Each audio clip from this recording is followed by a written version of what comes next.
This video is all about the Sony a7R5. With a new dedicated AI chip, is AI taking over like it did with Skynet, or is it just playing a more central role? Details coming up, but first, I encourage you to subscribe and choose all notifications so you're kept informed on the latest camera gear, news, and rumors.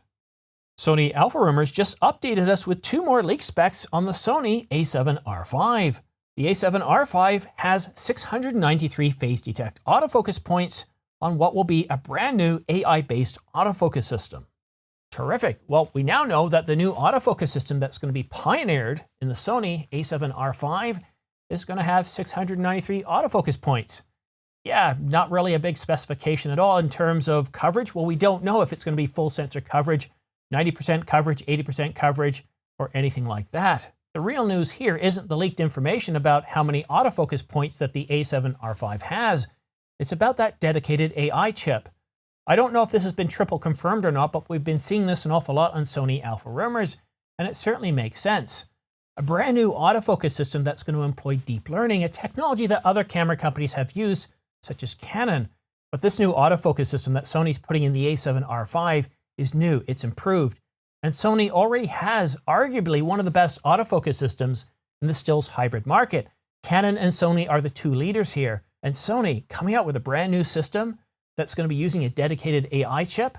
Well, one thing that kind of had me speculating a couple of days ago is that if they have a dedicated AI chip, well, certainly it's not going to be used just for autofocus. It's going to be employed by other capabilities. And what's surprising about the other leak specification that we got on the Sony a7R5 today is auto white balance.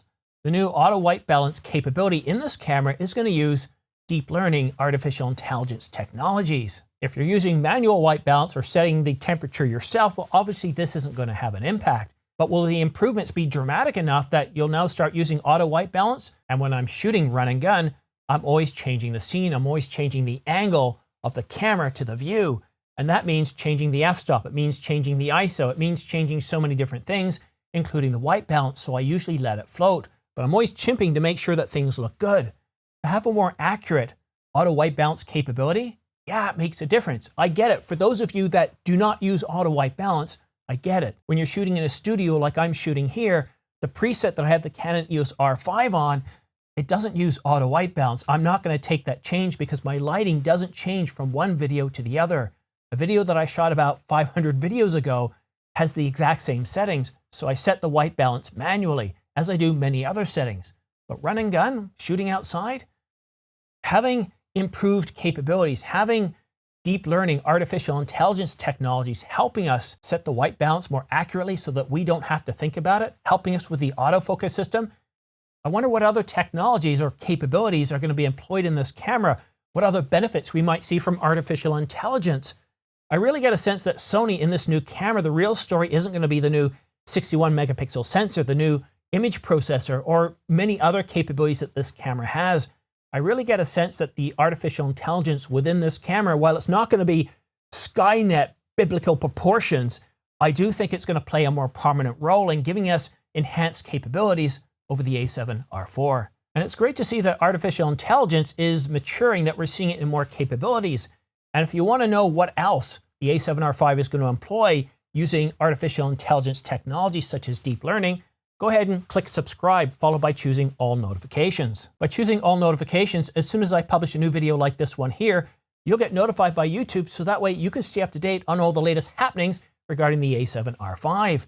It saves you from searching all the Twitter feeds, RSS feeds, all your favorite websites and YouTube channels, so when you're in a rush, all you have to do is come right here. So subscribe and choose all notifications so you can stay up to date on all the latest camera, news, and rumors. Oh, and one last thing before I let you go, don't forget, the announcement for the a7R5 is just a couple of days away now.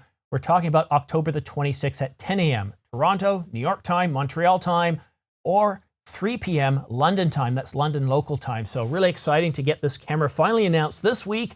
And then maybe I can stop doing these daily videos. I can take a break for a while. Anyhow, thank you so much for watching. We'll see you again soon.